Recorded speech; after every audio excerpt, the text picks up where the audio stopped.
Hey, everybody. It's the Jimmy Dore Show. I'm Aaron Maté sitting in for Jimmy, and I'm here with America's comedian Kurt Metzger. And there's a pretty crazy Senate race going on right now in Pennsylvania. And some say that this race will decide the Senate, control of the Senate.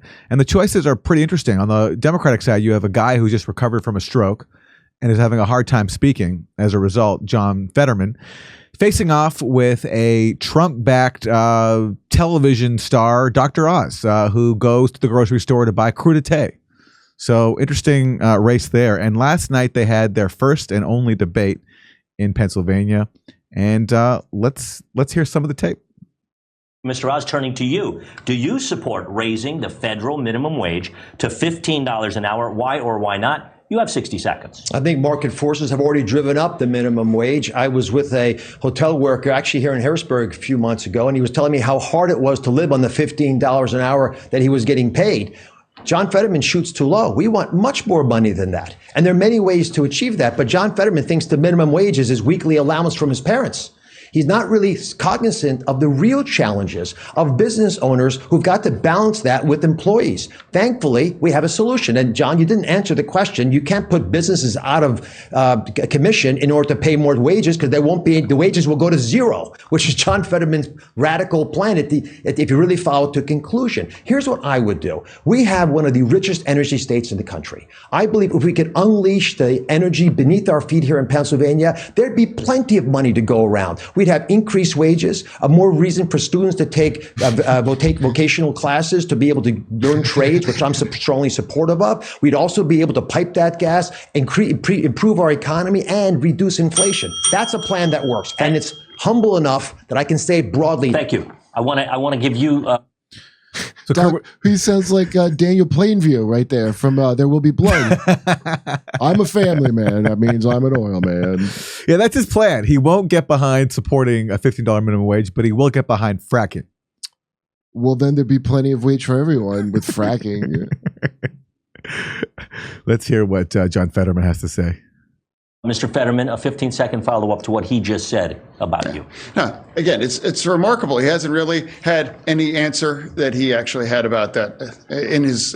He doesn't want to talk about having somebody having a living wage and having somebody able to survive. Again.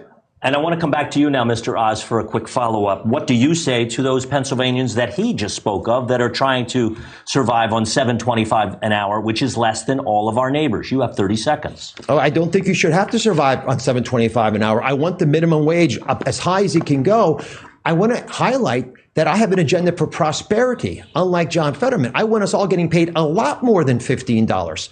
And I answered your question directly in a way that would preserve business owners, job creators, so they thrive, and we'd have lots more employees entering the workforce and then prospering, getting paid $25, $35, $45 an hour. But we're never going to get there if we don't unleash our energy. And John Fetterman's stubbornness on calling it a stain on Pennsylvania is an insult to those workers. To be clear, you said you want people making a lot more, but that's not through a federal law of minimum wage. That's through market forces? Market forces should drive it up anyway, and it's already done that. Thank you. So he won't get behind raising it from $7.25. And that's what it is right now? That's where it is right now. Oh, my God. And he's saying, but that's going to help get it to $45 somehow through market forces. Well, they are. Oh, my God. And then this guy had a stroke. Is the other? Yeah, that's his competition. Oh, good luck, everyone. All right. Well, so John Fetterman got a foreign policy question, and this was his answer. Turning now to foreign policy, Mr. Fetterman, what do you believe is the greatest foreign threat to the United States of America? You have 60 seconds.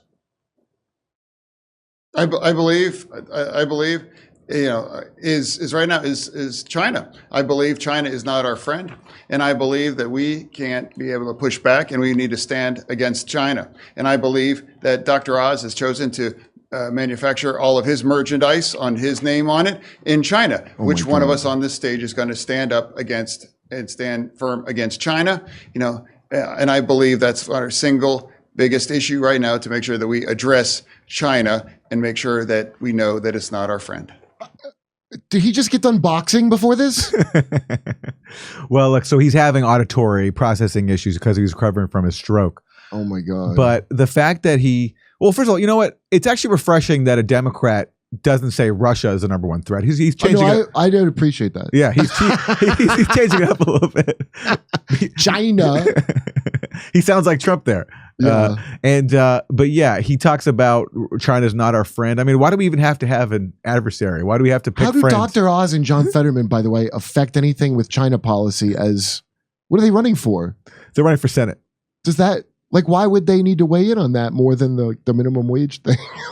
Yeah, well, you heard them talk about the minimum wage. They look. Senates play a role in voting for measures on. Policy. Not this for the net. Yes. Yeah, I'm the sorry. national. I was thinking real yeah. Pennsylvania politics because I was looking at Fetterman's head. But that's the choice right now you face. That's the choice right now you face in Pennsylvania is Dr. Oz. Dr. Oz or the guy who is. Oh, I actually forgot that this was for nationals. I thought maybe it was a state thing. No, this could decide. This could decide the outcome of the Senate. Oh, well, my question still stands. Why are either of them weighing in on any of it?